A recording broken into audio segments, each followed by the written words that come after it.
আজকে আমি যে আচারটা বানাবো সেই আচারটা অলরেডি প্রসেসিং শুরু হয়ে গেছে। এটার মধ্যে সব ধরনের মশলা মাখানো হয়ে গেছে।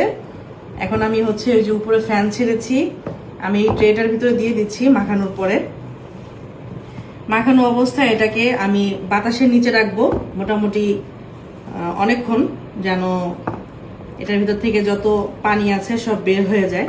একটা হালকা পানি বের হবে যেহেতু এটার মধ্যে লবণ দেওয়া হয়েছে।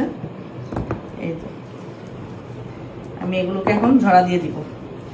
এভাবে ফ্যানের নিচে যখন রাখবো তখন এটা খুব সুন্দরভাবে একটা শুকনো শুকনো ভাব চলে আসবে।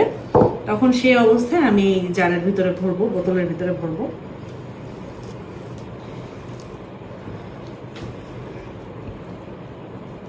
দেখছেন কত সুন্দর করে আমি মাখিয়ে দিয়েছি।